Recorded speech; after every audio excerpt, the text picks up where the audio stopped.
বিনম্র থাকতে হবে। সেই ধনকে ব্যবহার করতে হবে উচিত কাজের জন্য। সেই ধনের দ্বারা সমাজের মঙ্গল করা উচিত। সকল মানুষকে সাহায্য করা উচিত যাদের ধনের অভাব আছে। যদি ধনী হওয়া সত্ত্বেও আপনি ধনের সদ্ব্যবহার এই সমাজের মঙ্গলের জন্য, তার ভালোর জন্য না করেন, যদি আপনি ধন দান না করেন, তাহলে এই ধন অহংকার রূপী বিষে পরিণত হয়ে আপনাকেই নাশ করবে। তাই ফলে ভরা গাছের মতো নত হয়ে থাকুন, বিনম্র হয়ে থাকুন, দান করুন আর আমার সাথে ভালোবেসে বলুন রাধা রাধা। মুক্তোর এই মালা দেখতে কত সুন্দর হয়, তাই না? যিনি ধারণ করেন তাকেও এটা শীতলতা প্রদান করে, আর যে ব্যক্তি দেখে তার চোখও এই দৃশ্য দেখে শান্তি উপলব্ধি করে। কিন্তু ভাবুন, যদি এমন কিছু হয় যে সুতো দ্বারা এই মুক্তোর মালা তৈরি হয়েছে সেটা কেউ ছিঁড়ে দেয়, তাহলে এই মুক্তোর মালা ছিঁড়ে যাবে আর সমস্ত মুক্তো মাটিতে পড়ে যাবে, ছড়িয়ে পড়বে। তখন কি আমরা এটা ভাববো যে এটা তো মাটিতে পড়ে থাকা বস্তু, এটা আমি তুলব না? ভাববো না, তাই না? আমরা নিচু হয়ে একটা মুক্তো কুড়িয়ে নিই এবং আবার এদের সুতোর মধ্যে প্রবেশ করাই। কেন? কারণ এই মুক্তো হলো বহুমূল্য। এতে কোনো সন্দেহ নেই যে এই মুক্তো হলো বহুমূল্য। কিন্তু এর থেকেও অনেক বেশি বহুমূল্য হলো আমাদের জীবনে আমাদের সম্পর্ক, আমাদের বন্ধু বান্ধব। এই সম্পর্কেও কখনো কখনো বিবাদ হয়, মনোমালিন্য হয়, এগুলোও ছড়িয়ে যায়। আর সেই সময় এই মুক্তোর মতোই নত হয়ে আমাদের এই সম্পর্কগুলিকে হাতে তুলতে হবে, এদের জুড়তে হবে, এদের আগলে রাখতে হবে, কারণ এদের থেকে বহুমূল্য আর কিছুই নেই। আর যদি এই কাজটা আপনি শিখে নিতে পারেন, তাহলে আপনার জীবনের এই সম্পর্ক, এই বন্ধুত্ব সবসময় আপনাকে বল প্রদান করবে, আনন্দ প্রদান করবে, আর এই মন সুপ্রসন্ন হয়ে বলবে রাধা রাধা। এ হলো এক আম গাছ, আর খুব যত্ন সহকারে আমি এটা বড় করেছি। প্রথমে বীজ বপন করেছি, তারপর সিঞ্চন করেছি, তারপর এর থেকে অঙ্কুর বেরিয়েছে, তারপর দিন প্রতিদিন আমি এতে জল দিয়েছি। আস্তে আস্তে ওর পাতা বেরিয়েছে, তারপর ও একটা গাছের আকার ধারণ করেছে। এইভাবেই যদি প্রতিদিন আমি ওর দেখাশোনা করি, তাহলে নিশ্চিত রূপে এর শিকড় আরো দৃঢ় হবে এবং একটা বিশাল গাছের আকার ধারণ করবে, যার থেকে কিছু ডাল জন্ম নেবে, আর তাতে আমি পাবো কিছু মিষ্টি সুস্বাদু আম ফল। এবার আম তো সকলের প্রিয়, সকলের পছন্দের ফল, সকলে খেতে চান। কিন্তু আম পাওয়ার জন্য আগে আপনাকে সেই গাছের যত্ন নিতে হবে। যদি আপনি গাছ লাগিয়ে তারপর ভুলে যান, তাহলে সেই গাছের কি হবে? তার অস্তিত্বটাই মুছে যাবে, তাই না? আমাদের সম্পর্কগুলো কিছুটা এরকমই হয়। যদি সম্পর্ক জুড়ে আপনি ভুলে যান, তাহলে তার অস্তিত্বই মুছে যাবে। তাই শুধুই সম্পর্ক গড়বেন না, তাকে পালনও করুন। নিশ্চিত রূপে আপনার এই সম্পর্করূপী বৃক্ষের ডালে আনন্দের মিষ্টি সুস্বাদু আম ফল নিশ্চয়ই পাওয়া যাবে। তাহলে প্রত্যেক দিন প্রত্যেক সম্পর্ক পালন করুন, তার থেকে আনন্দ লাভ করুন। এই মন ভালোবেসে বলবে রাধা রাধা। নন্দ বাবাও খেলার ছলে খুব বড় বড় শিক্ষা দিতেন। অনেকদিন আগেকার কথা, বাবা আমার জন্য একটা মানচিত্র নিয়ে এলেন। এটা ছিল জম্বুদ্বীপের মানচিত্র, ঠিক যেন একটা ধাঁধা, যা টুকরো টুকরো করে বিভিন্ন দিকে ছড়ানো, যেগুলোকে আমায় জুড়তে হতো। ব্যাস শুধু এটুকুই ছিল আমার কাজ। আমি বারবার প্রচেষ্টা করলাম, কিন্তু বারবার অসফলই রয়ে গেলাম। বাবা এটা দেখলেন এবং হাসলেন। বাবা বললেন, একটা কাজ করো, এই প্রত্যেকটি অংশকে উল্টে রাখো। আমিও উল্টে রাখলাম। তারপরে দেখলাম প্রত্যেক অংশে মানুষের শরীরের কোনো না কোনো অংশ চিহ্নিত। কোথাও হাত আছে, পা আছে, কোথাও মুখ আছে। বাবা বললেন যে এবার এটা জুড়তে চেষ্টা করো। আমিও জুড়ে দিলাম। মানুষের মানচিত্র পূর্ণ হলো। এবার বাবা বললেন, এটা উল্টে রাখো, মানচিত্র পূর্ণ আকার ধারণ করেছে। আমি বললাম, ঠিক আছে। আমি উল্টে রাখলাম, দেখলাম জম্বুদ্বীপের মানচিত্র পূর্ণ হয়েছে। বাবা বললেন, যদি দেশকে সফল করে তুলতে চাও, শক্তিশালী করতে চাও, স্থির বানাতে চাও, তাহলে সবার আগে দেশবাসীকে একত্রিত করতে শেখো। সকল সৈন্যগণ যখন একজোট হয়ে দাঁড়াবে, তখন দেশের শক্তি আরো বেড়ে যাবে। শুধু তাই নয়, বাবা বললেন, যদি ভালোবাসার সাথে জড়িয়ে পড়ো, তাহলে পরমাত্মাও তোমার সামনে এসে দেখা দেবেন। তাহলে এটাই করুন আর আমার সাথে ভালোবেসে বলুন রাধা রাধা। জীবনে দুই ধরনের আবেগ রয়েছে যার কোনো মূল্য নেই। আমার কথার অর্থ এটা নয় যে এদের কোনো গুরুত্ব নেই। গুরুত্ব যথেষ্টই রয়েছে, শুধু এদের জন্য আপনাকে কোনো অমূল্য দিতে হয় না। প্রথম আবেগ হলো আনন্দ। প্রসন্নতা। এটা আপনি যে কোনো জায়গায় খুঁজে পেতে পারেন যদি আপনি খুঁজে পেতে চান। আপনি কোনো পুষ্পের সৌন্দর্য দেখে প্রসন্ন হতে পারেন। বায়ুর কারণে যখন একটি বৃক্ষ শিহরিত হয় সেটা দেখে আপনি প্রসন্ন হতে পারেন। একটা ছোট্ট শিশুর কলরব শুনেও আপনি প্রসন্ন হতে পারেন। একটা ক্রন্দনরত বালককে হাসিয়ে আপনি প্রসন্ন হতে পারেন। সবকিছু আপনার উপর নির্ভরশীল। সেখানে আরেকটি আবেগ হলো দুশ্চিন্তা। মানুষ বড়ই দুশ্চিন্তা করতে থাকে। আজ আমি এই কাজ করেছি, সেই বিষয়ে চিন্তা। আজ আমি এই কাজ করতে পারিনি, সেই বিষয়ে চিন্তা। কাল আমাকে এই কাজ করতে হবে, সেই নিয়ে চিন্তা। আমি কি সেই কাজটা করতে পারবো, সেই বিষয়েও দুশ্চিন্তা। চিন্তা সর্বত্র রয়েছে, যার জন্য মূল্য দিতে হয় না। যত চান আপনি একত্রিত করতে পারেন। একটা গুরুত্বপূর্ণ কথা মনে রাখবেন, প্রসন্নতা জীবনের একটা নতুন সূত্রপাত। সেখানে দুশ্চিন্তা হলো জীবনের চিতার সমান। এবার এই দুটি আবেগ হলো মূল্যহীন, দুটোই আপনার সামনে আছে। কোনটা চয়ন করবেন আপনি, দুশ্চিন্তা নাকি প্রসন্নতা? সিদ্ধান্ত আপনারই।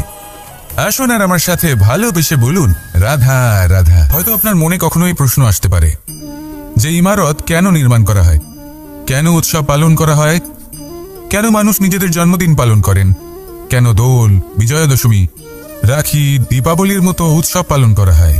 যদি এগুলো পালন না করা হয় তাতে কি যায় আসে?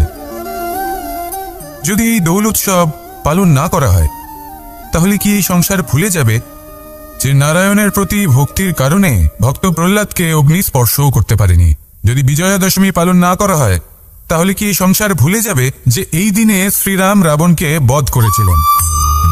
যদি আমরা দীপাবলির এই উৎসব পালন না করি তাহলে কি এই সংসার এটা ভুলে যাবে যে অযোধ্যাতে অমাবস্যার এমন এক রাত এসেছিল যে রাত্রে অযোধ্যা পূর্ণিমার থেকে বেশি উজ্জ্বল হয়ে উঠেছিল? যদি এই রাখি উৎসব পালন না করা হয় তাহলে কি এই সংসারের ভাই এবং বোনেরা একে অপরের প্রতি ভালোবাসা কি সেটা ভুলে যাবেন? বিষয়টা ভুলে যাওয়ার নয়, বিষয়টা হলো মনে রাখা। যখন জীবনে আমরা কোনো একটা স্থানে পৌঁছই, উপলব্ধিগুলোর উৎসব পালন করি, যাতে সেই মুহূর্তে আমরা সকলের মধ্যে আনন্দ ছড়াই এবং মানুষ সেই মুহূর্তটা মনে রাখেন। এই স্মৃতিগুলোই মানুষের মধ্যে বিশ্বাসের জন্ম দেয়। এই বিশ্বাস যে আগামী যেদিন আসছে তাতে আরও আনন্দের সম্ভাবনা রয়েছে। ভালোবাসার এই উৎসব, ভালোবাসার এই পার্বণ, এটা মানুষের মনে বিশ্বাসের জন্ম দেয় যে প্রত্যেক যুগে কেউ না কেউ এসেছে এবং পরবর্তীতেও আসবে। তাহলে আসুন আমরা ডুবে যাই আমার লীলার এই প্রেম যাত্রায় এবং ভালোবাসার এমন একটা উৎসব পালন করা যাক যা এই সংসার যুগ যুগ পর্যন্ত মনে রাখবে। তাহলে আসুন আর আমার সাথে ভালোবেসে বলুন রাধা রাধা। মন, জীবনে যখনই কোনো বস্তু বা সুখ স্বাচ্ছন্দ্য অধিক মাত্রায় আপনার কাছে চলে আসে তখন নিজেকে শ্রেষ্ঠ মনে করার একটা প্রবণতা দেখা যায়, যা হয় আত্মবিশ্বাসে পরিণত হয় নয়তো অহংকারে। এবার আত্মবিশ্বাস আর অহংকারের মধ্যে অনেক বড় পার্থক্য রয়েছে।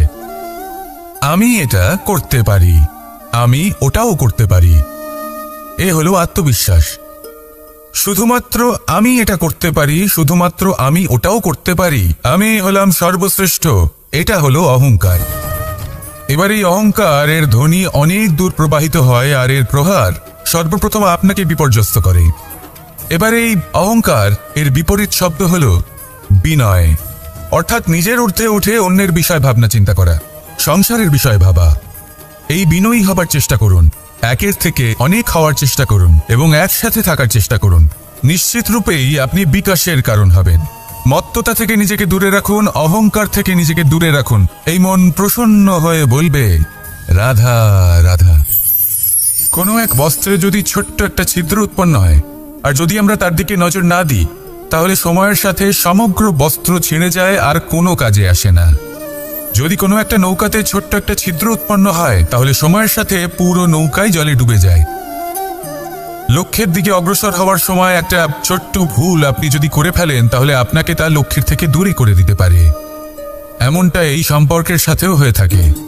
কোনো একটা ছোট্ট কথা, একটা ছোট্ট মনোমালিন্য যদি সম্পর্কে আসে এবং সেটা না মেটানো হয় তাহলে সেই সমগ্র সম্পর্কটা অনেক বড় বড় সম্পর্ক ভেঙে যেতে পারে। যদি আপনার সম্পর্কে ছোট্ট একটা ছিদ্র উৎপন্ন হয় তাহলে প্রেমের সূচ আর স্নেহের সুতো দ্বারা সেলাই করে ফেলুন, যাতে আপনার এই সম্পর্ক অটুট থাকে এবং প্রেম দ্বারা পরিপূর্ণ থাকে। আসুন আমার সাথে ভালোবেসে বলুন, রাধা রাধা। মধু কারই না পছন্দ বলুন তো? অত্যন্ত সুস্বাদু হয় এই মধু, মিষ্টি খেতে হয় এবং তা শক্তিও প্রদান করে। এবং প্রত্যেকটি মিষ্টি পদার্থের মতোই এতেও খুব তাড়াতাড়ি পিঁপড়ে ধরে যায়। অন্যদিকে যদি নুনকে দেখি, তাহলে বছরের পর বছর রাখলেও এতে পিঁপড়ে ধরে না। এবার যদি কথা বলি বন্ধুত্বের, তাহলে বন্ধুত্ব নুনের মতো হওয়া উচিত, মধুর মতো নয়। যারা সামনে এলে শুধুমাত্র মধুর মধুর কথা বলবে, পরে এতে পিঁপড়ে ধরে যাবে। এটা নুনের মতো হওয়া উচিত। প্রকৃত বন্ধু হলো সে যে সময় এলে পরে আপনার সামনে আপনার প্রকৃত সত্য তুলে ধরবে, তা সে যতই কঠিন হোক না কেন। আপনার দোষ, আপনার অপগুণ, আপনার খামতি আপনাকে বলতে পারবে, যাতে আপনি সেগুলো শুনে মেনে নিয়ে তারপর নিজেকে শুধরোতে পারেন। এটাই হলো প্রকৃত বন্ধুত্ব।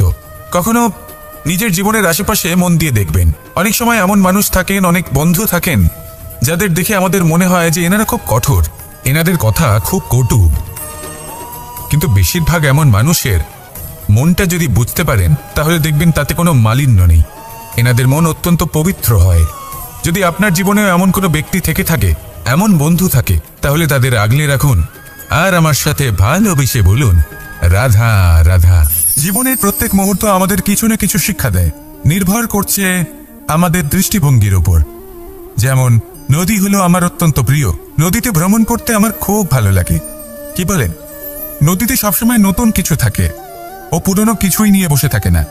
সবসময় প্রবাহমান, কখনো থামে না। ততক্ষণ থামে না যতক্ষণ না সাগরে গিয়ে সমাহিত হচ্ছে। ঠিক এইভাবেই আমাদেরও উচিত নিজের জীবন অতিবাহিত করা, নদীর মতো। প্রত্যেক মুহূর্ত নতুন, তাই সেইভাবেই জীবনযাপন করুন।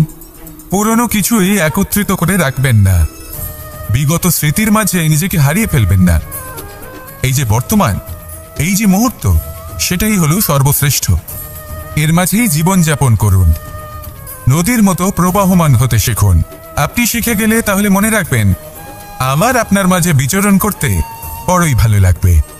যে ব্যক্তি আনন্দের সাথে জীবনের প্রত্যেকটা মুহূর্ত অতিবাহিত করে কোনো চিন্তা ছাড়াই প্রবাহমান হয়, কখনোই থামে না যতক্ষণ না মুক্তি লাভ করছেন, এমন ব্যক্তির মধ্যেই রাধাকৃষ্ণ বসবাস করেন। তাহলে আসুন আমার সাথে ভালোবেসে বলুন, রাধা রাধা। দু রকমের প্রাকৃতিক বেগ থাকে। প্রথম হলো বর্ষা। যখন এর বর্ষণ হয় তখন মাটিকে শীতল করে নতুন ফসল ফলায়। আর দ্বিতীয় হয় পবন, যা আমাদের সর্বদা শ্বাসবায়ু প্রদান করে। অশান্ত এই মনকে শান্তি প্রদান করে, এই ক্লান্ত শরীরে স্ফূর্তি প্রদান করে। আমাদের জীবনে যত আবেগ আছে তা হয় বর্ষার মতো হওয়া উচিত, নয় হওয়া উচিত পবনের মতো। ক্রোধ, মতভেদ, বিবাদ, এগুলো হওয়া উচিত বর্ষার মতো। অর্থাৎ কিছু সময় পরে যেন এরা নিজে থেকেই ছিন্ন ভিন্ন হয়ে চলে যায়। আর যদি পবনের মতো কোনো আবেগ থাকা উচিত, তা হল প্রেম, যা সর্বদা শ্বাসবায়ু প্রদান করে, সবসময় সাথে থাকে। একে আমরা অনুভব করতে পারি না, কিন্তু এই আমাদের অনুভব করার জন্য প্রাণবায়ু প্রদান করে। আর যখন চক্রবাতের মতো সে ভয়ঙ্কর হয়ে ওঠে, তখন সমগ্র সংসার বদলে দেয়। এর সারমর্ম একটাই, শক্তি। মতভেদ, ক্রোধ, বিবাদের মধ্যে নেই। শক্তি যদি থাকে, তা আছে প্রেমের মধ্যে। তাই এই প্রেমকে মনের মধ্যে রাখুন আর আমার সাথে বলুন, রাধা রাধা। এই সংসারের সবথেকে বড় সত্যি হলো জন্ম এবং মৃত্যু। কিন্তু আরো বড় একটা সত্য আছে, মিত্র এবং শত্রু, যা আমাদের সকলের জীবনে থাকে। মিত্র সে যে আমাদের সঙ্গ দেয় এবং সংসারের সবথেকে উঁচু শিখরে আমাদের নিয়ে যায়, এবং শত্রু সে যে যে কোনো মুহূর্তে যে কোনো শিখর থেকে আমাদের নিচে ফেলে দিতে পারে। এবার বিচিত্র ব্যাপার হলো এটাই যে আমরা নিজেরাই এদের সাথে নিয়ে চলি, নিজেরাই এদের পালন করি। তা কি করে?